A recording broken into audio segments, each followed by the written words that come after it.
Welcome to Career Shots from Beyond Your School. My name is Tarini Kapoor and I am your host for today. What after school is one of the most critical life decisions for every high schooler and their parents. Beyond Your School is a platform that brings different stakeholders together to help students and parents navigate this complex process successfully. Our guest for today is Anju Singh. She is the Regional Director of UA Global Operations at the University of Arizona. Welcome, ma'am. Thank you very much, Tarini. So, ma'am, according to you, which is better for undergraduate studies, India or abroad, and why? Well, great questions to start our conversation today. Of course, when we talk about choosing India or abroad, definitely a very, very tough decision, but there's no standard answer to that. I'll try my best to sort of do justice with it. So when choosing a best fit university, as we all call it, is one of the most, I would say, crucial and difficult decisions of anyone's life, right? And on top of that, the decision to study in your home country or abroad is normally nerve-wracking for all the participants, be it students or their parents or the teachers who are normally a part of the process as well, right? So when we compare both, each has its pros and cons, I would say.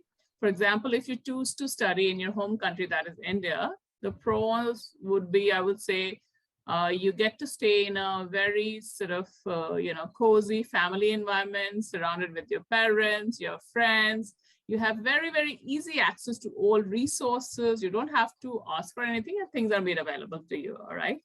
But when we talk about the cons of studying in the home country, of course, when we talk about the Indian education system, there are more than, I guess, 1,100 universities currently in the country, right? So to get into those universities, and we're talking about the top tier, everyone wants to be in the best universities possible. There's an immense competition to get into the top tier colleges. And beyond that, of course, very, very limited good choices are available for the brilliant students that this country is producing, right? So again, limited options for research opportunities and innovation, which is definitely on core of every teaching and learning these days. The more you get into research or innovation, the better you do later in your careers.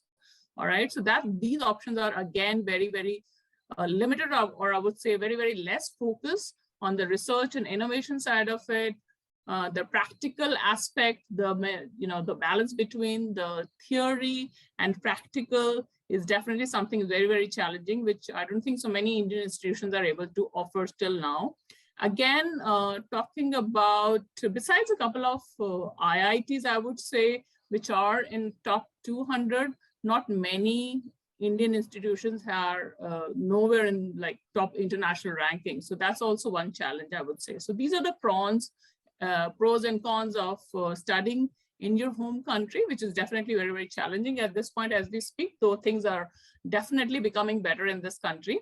But let's now talk a little about studying abroad, and especially let's focus in US because I am representing a US university. So I just thought of, using some examples. So to start off, of course, I'm aware, I'm sure you must be aware that there are more than 5,000 institutions in the US. So just imagine the kind of choice which is available in the country to choose from, right?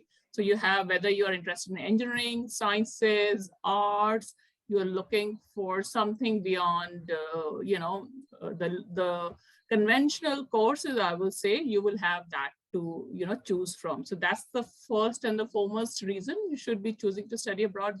Besides that, of course, one of the factors why students choose US is because of the research and technology advancements. So whatever latest is happening in that country, and everyone wants to be part of that success story. So this country has that particular aspect to offer, which nobody wants to miss. Okay. Besides this, of course, US has the most number of top ranked institutions among the top 100 world universities, if you talk about, all right. So getting into, institutions like Harvard, like MIT, Stanford is something everyone, grows as a dream with, so this is something students want to go for, and US has that thing to offer. If I'm not wrong, more than 50 institutions in the list are US based. All right. Besides that, of course, you get an intellectually stimulating environment. The pedagogy is very, very different when we talk about teaching methodology.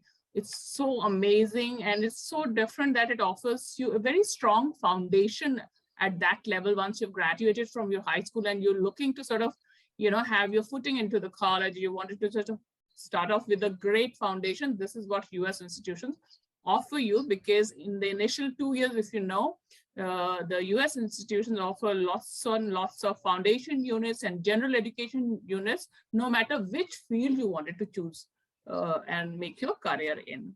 Besides that, all your dream companies like be it Apple, Amazon, Microsoft, Google, they have their head offices in the country. And of course, immense job opportunities are available for the students who are choosing to especially study, STEM courses or STEM majors. So that makes you that gives you a lot of independence and more confidence in working with these kind of companies. And besides that, of course, the last but not the least, the US universities offer lots and lots of, need-based and merit-based scholarship, which are really, really, really important for the student to pursue their, education in the country. And in conclusion, I would say, no matter which way you look at, definitely try to find the best fit for yourself. But having said that, the sheer quality of education in good universities abroad, or particularly in the US, weighs in heavily in favor of foreign education. So my suggestion would be, guys, go for, if you have the resources and if you are getting into good ranked university, definitely choose that, because that will offer you the best value for your money, or ROI in that sense. I completely agree, ma'am. But as you mentioned, there are so many universities in US and abroad as well as India. So according to you, which comes first, the college or the course or the country? Again, a good questions, and that is one sort of question which a lot of students and their parents keep on asking me. And I believe, as I said, like studying abroad is definitely a life-changing experience for anyone. So before you basically plunge into this, dilemma of choosing the destination or college or, the course first, my suggestion would be to take your time, right? You should sit back and research, why do you want to study abroad, first of all? And then first thing, which basically, when you start thinking about that process, the first thing which comes into your mind is the program or subject area, all right? What do you want to study is the first question which comes into your mind.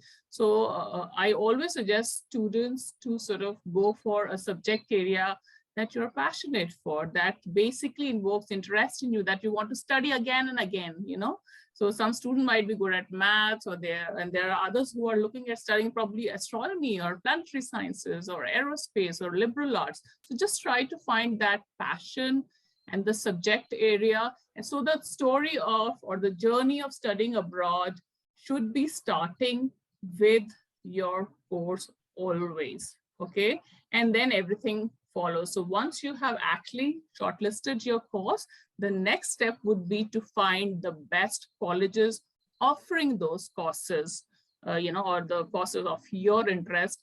And then finally, you would be in a position to shortlist the colleges offering those courses based on your location, based on your funding, based on the faculty who's teaching is ranking and everything.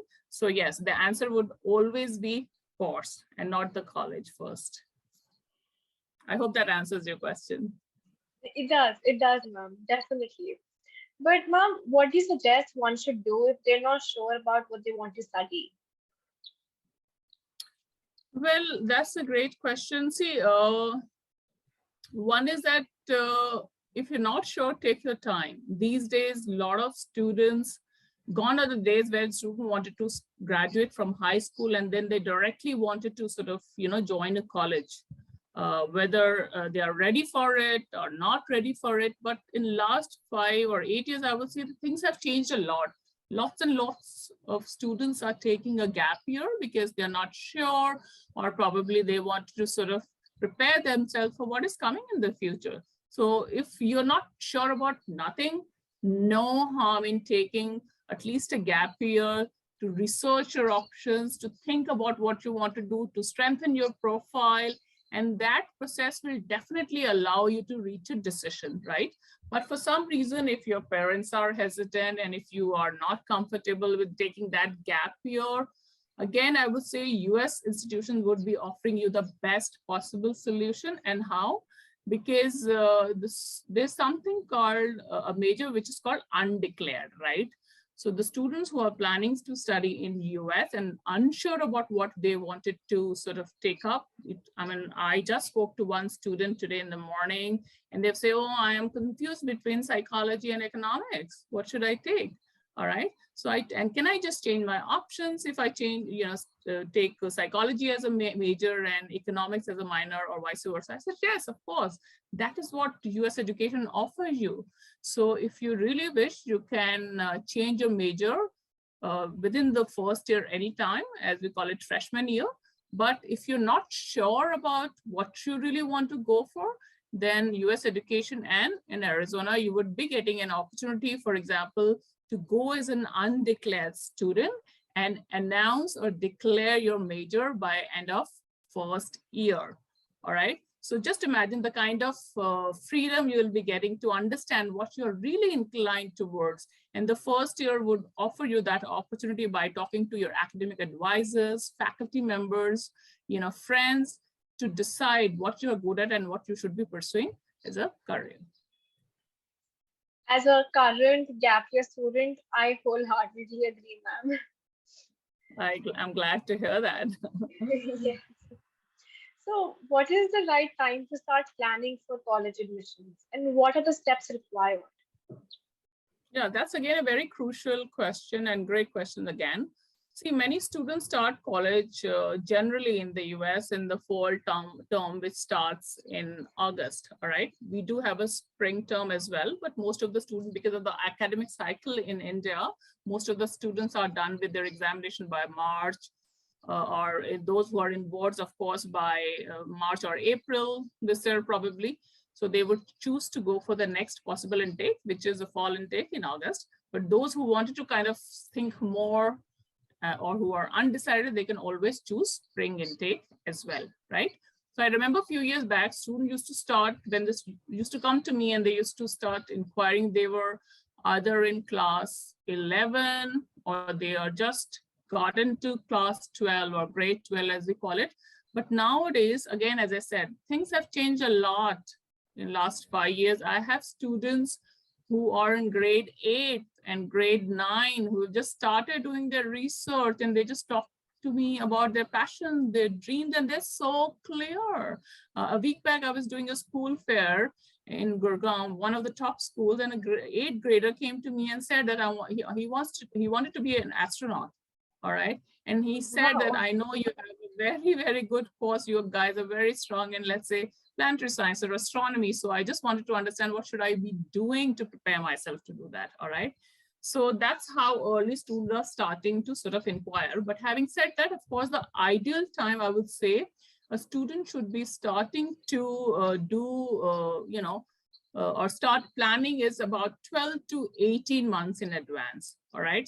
So that time basically allows you to do enough research about, first of all, as I said, the course of your interest. Once you're finalized, okay, this is the area wherein I would like to pursue my bachelor's degree in, then on the basis of that, you can basically shortlist your colleges, then definitely comes countries and whatnot, all right? So that is the ideal time that you really need. Now, in terms of, what are the steps required? Of course, there are a lot of things that you need to do before you actually apply to these universities.